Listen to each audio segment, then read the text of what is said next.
Tandanya biasanya kalau kalam majemuk itu, kalau kalam targhib itu ada kata-kata penghubung seperti al-waw atau au atau walakin, bal, gitu ya. Bahkan li'anna dan seterusnya. Ada kata-kata penghubung. Ada tidak di sini yang mengandung waw Ada ataf? Oke. Boleh tunjukkan yang mana saja? wahia Wahia, wahia yang mana tadi? wahia Wahia. aladi wahia dinu. Oh, pantesan. Saya cari aladi kok tidak ada. Wahia Wahia ad-din dinu wal Islam wal ulum wal atau ulum. iya. Cuma Oke, sebenarnya nih. watari Terus, oke. geografi Terus, wagoir. Cuma biruha. Oke. wadrus wahia kaman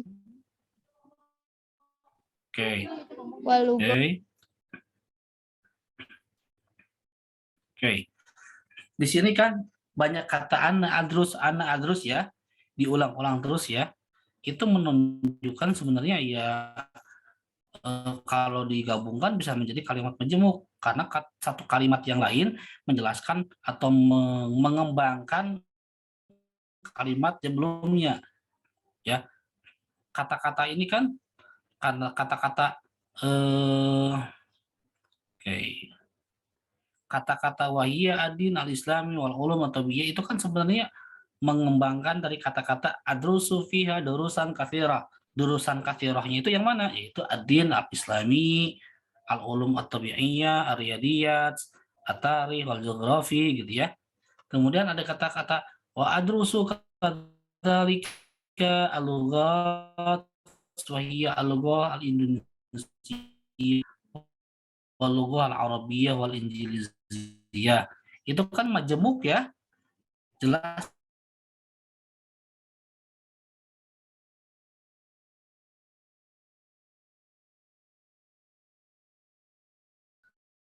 saya mempelajari bahasa Indonesia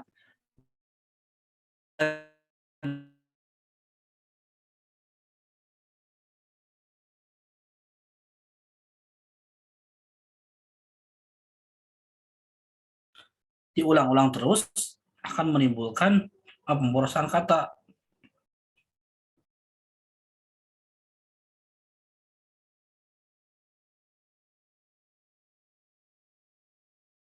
Jadi di dalam paragraf ini yang banyak muncul adalah jumlah ismiyah dan fi'liyah serta majemuk setara.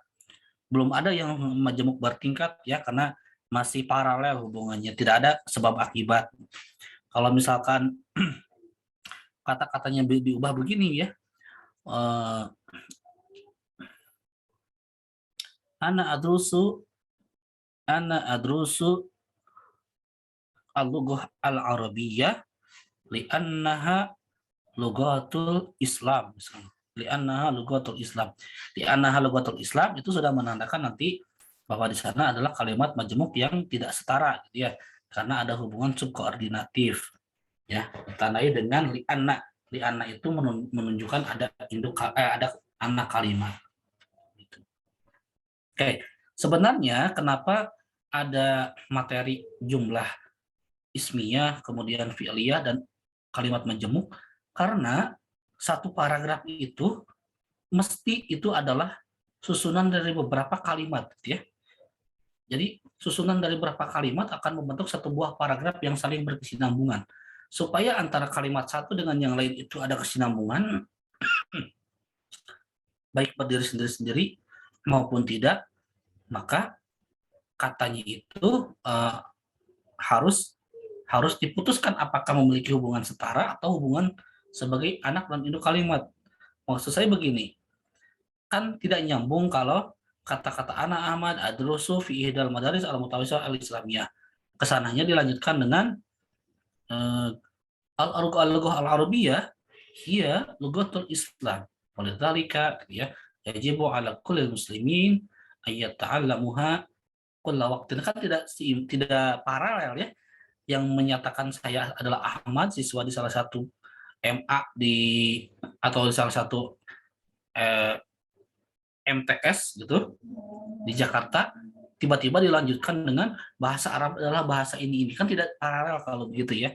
Supaya paralel maka harus mengembangkan kalimat sebelumnya dengan kalimat atau aktivitas yang ada hubungannya gitu, tidak jauh dari kata-kata Ana Ahmad adrusu fi ihdal madaris al-mutawassithah al-islamiyah. Nah gitu. Nah, pengembangan paragraf ini mesti itu dikembangkan dari konteks dari pola kalimat, apakah kalimatnya itu memperjelas kalimat sebelumnya ataukah berlawanan dengan kalimat sebelumnya. Nah, kalau memperjelas kalimat sebelumnya bisa menggunakan kata-kata atau kalimat majemuk setara. Kalau justru mengkontrak kalimat sebelumnya, maka menggunakan kalimat majemuk yang ta'arud gitu ya, yang berlawanan satu dengan yang lain. Itu sebenarnya teman-teman kenapa pola-pola kalimat tersebut mesti kita kuasai supaya kita bisa mengembangkan kalimat menjadi sebuah paragraf gitu. Oke. Coba ada lagi yang lain yang mau menunjukkan. Terima kasih ya Lutfi ya sudah mencontohkan. Satu lagi ya kita lihat ya. Barangkali ada yang kalimat majemuk tidak setaranya. Coba silakan siapa yang bisa menampilkan? Ustadz mau nanya dulu. Ya, silakan. Berarti kalau subordinatif atau bertingkat itu dia harus ada alasannya. Bukan salah satunya iya, tapi tidak mesti alasan ya. Tidak mesti alasan. Bisa juga berupa jawaban dari sebuah syarat. Kita kenalkan istilah jumlah syartiyah ya. Jumlah syartiyah ya. Intastahij fanjah. Jika engkau bersungguh-sungguh engkau akan sukses. Nah, yang tadi ada alasannya itu hanya ada contoh yang lain. Misalkan tadi contohnya adalah keterkaitan jumlah syartiyah. Saya belajar bahasa Arab sebagaimana kakak saya juga belajar bahasa Arab. Itu juga bisa merupakan yang tidak setara. Setaranya apa? Setara menggunakan perumpamaan gitu ya. Karena kata-kata sebagaimana kakak saya juga belajar bahasa Arab itu kan kalimat anak kalimat dari induk kalimat saya belajar bahasa Arab atau pengembangannya ya. Jadi hanya contoh saja yang alasan tadi gitu. Hanya kebanyakan untuk memudahkan contoh menggunakan kata-kata karena. Kenapa? Karena kan kalau kalimat tidak mungkin tiba-tiba dimulai dengan kata karena kan? Ya. Karena kakak saya belajar bahasa Arab, saya belajar bahasa Arab pura. Itu sih bisa dalam bahasa Indonesia ya. Kalimat inversi begitu. Tetapi kalau dalam bahasa Arab kan tidak bisa li'annahu yata'allam wal arabiyyah aidan. Kan tiba-tiba tidak bisa begitu ya. Harus mesti ada kata-kata sebelumnya gitu. Gitu. Atau tiba-tiba misalkan menggunakan maf'ul li ajli gitu ya. Ikroman li ustadihi kan tidak ujug-ujug ikroman li ustadihi pasti awalannya ada gitu ya. Misalkan hadara rais al-jumhuriyah gitu ya. Ila majlis apa gitu ikroman li ustadihi. Presiden itu datang ke pertemuan itu karena menghargai undangan gurunya. Kan mesti itu ada kalimat awalnya. Itu sebenarnya ya, tidak mesti harus selalu li'annahu tidak, tapi salah satu contoh saja. Oke, bisa ditangkap? Manisail? Ustadz apa nih? Mau Alia nanya ya? Ustadz. Iya, Berarti silakan. kalau misalnya kan di antara li'anna kalau walakinna bisa gak Ustadz? Oke, walakinna juga bisa. Itu sudah masuk ke dalam majemuk. Hanya kalau kita lihat tadi ya, kalau kita buat lihat buku tadi, coba kita share lagi.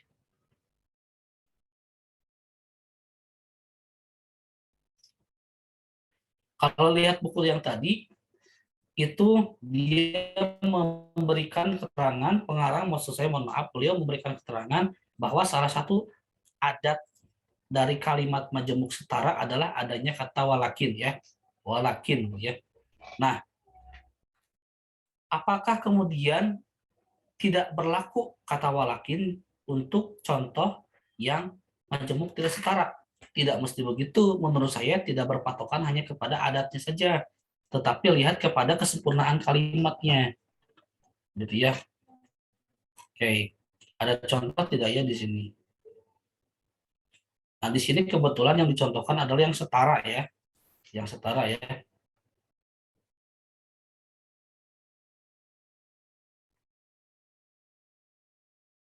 Oke, coba share screen. Oke, tadi pertanyaannya kan walakin. Di sini ada kata-kata, ini contoh keempat ya. Ta'allamu as-sihra. Ya, ta'allamu as-sihra.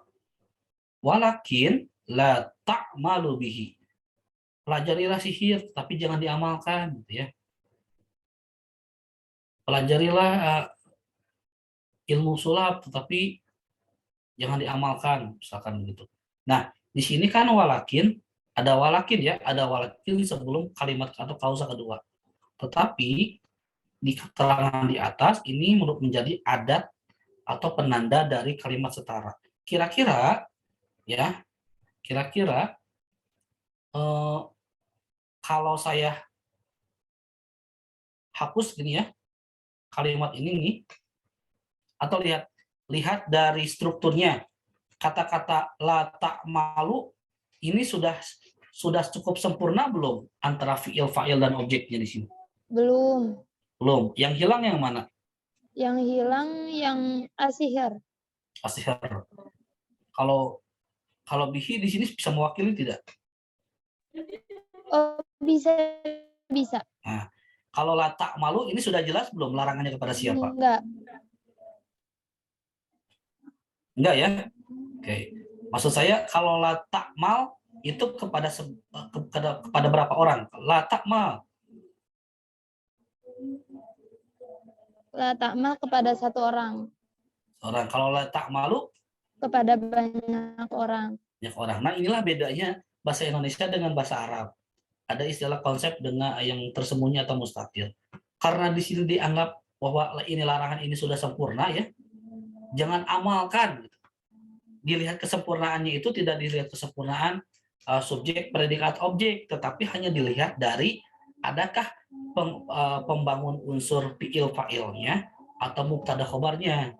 Di sini kan kalau itu tentang fiil nahi kan pasti selalu ada objek yang tersembunyi ya.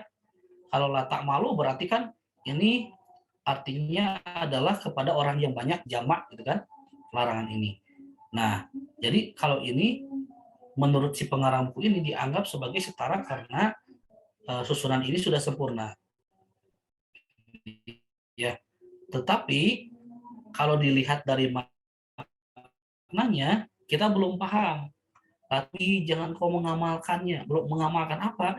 Kita tidak tahu kecuali kita belajar tentang ta'alam asih.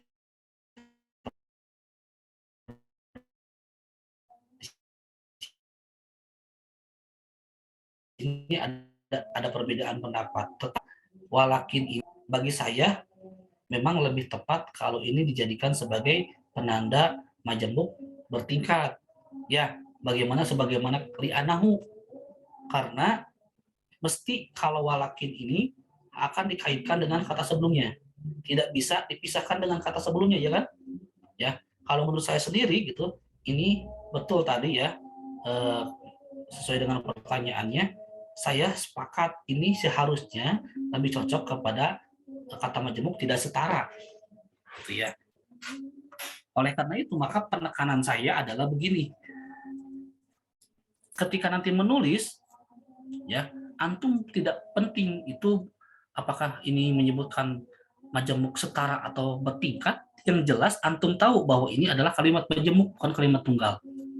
Itu sebenarnya. Ya.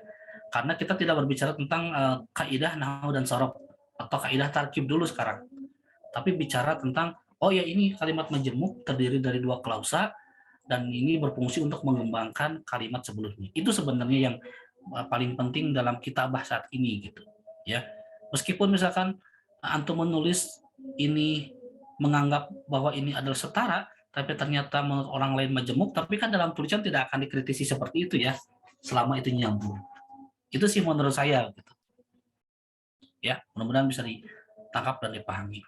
Nah, Afwan, teman-teman, saya berharap buku ini dibaca dulu sebelum minggu depan kita masuk ke kelas, karena saya tidak akan mengulangi lagi perihal jumlah dan tarkib ini, karena ini ranahnya ilmu nahwu sebenarnya ya. Kita minggu depan akan lebih banyak bagaimana mengenal pola-pola kalimat yang tidak disampaikan dalam ilmu nahwu, tetapi penting dalam bentuk tulisan dan penerjemahan, dan kita akan lebih banyak mempraktekkan kalimat-kalimat itu. Ya, seperti tadi itu ya, penggunaan kata waktu. Saya datang ketika Ahmad sedang menyelesaikan disertasinya misalkan. Itu kan kita penting ya menguasai kata-kata susunan seperti itu.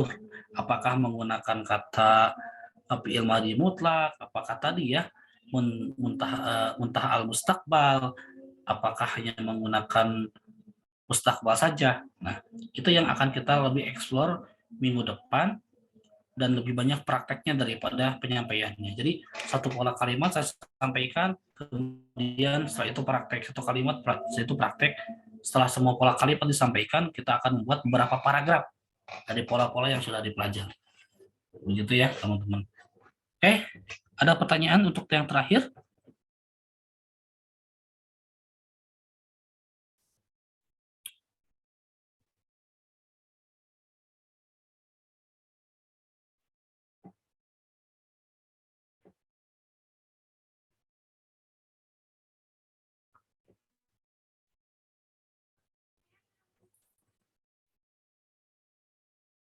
Oke, kalau tidak ada pertanyaan, teman-teman, PR dari saya hanya satu ya, dibaca dulu buku itu. Sebenarnya buku itu tuh adalah panduan antara nahwu awal, nahwu 2 sebagian ya, nahwu tsani dan imla gitu ya. Jadi dasar sekali sebenarnya buku itu. Tetapi kalau kita belum membaca buku itu akan kesulitan ketika menghadapi insya atau kitabah ya. Jadi saya berharap bahwa buku itu diselesaikan dahulu, dibaca sebagai referensi inti gitu, kemudian nanti bisa diaplikasikan dalam penulisan gitu ya. Mohon maaf saya terlambat untuk memberikan buku itu kemarin karena saya lupa ya dan tidak diingatkan pula oleh PC, dan sekarang sudah saya kirim. Baik teman-teman, sementara itu dulu yang saya sampaikan. Nanti minggu depan kita jumpa lagi dengan pola kalimat, praktek pola kalimat ya dalam bentuk tulisan. Mudah-mudahan kita dalam keadaan sehat walafiat. Mohon nanti PJ menginformasikan. Oh, saya lupa, daftar hadir belum ya? Daftar hadir akan saya bagikan ke PJ. Silakan nanti oleh PJ dibagikan lagi kepada peserta yang lainnya. Baik, mohon maaf atas segala kesalahannya. Saya tutup pertemuan perkuliahan hari ini. Wassalamualaikum warahmatullahi wabarakatuh. Waalaikumsalam warahmatullahi wabarakatuh. Asyukurullah Ustaz. Afwan. Ya.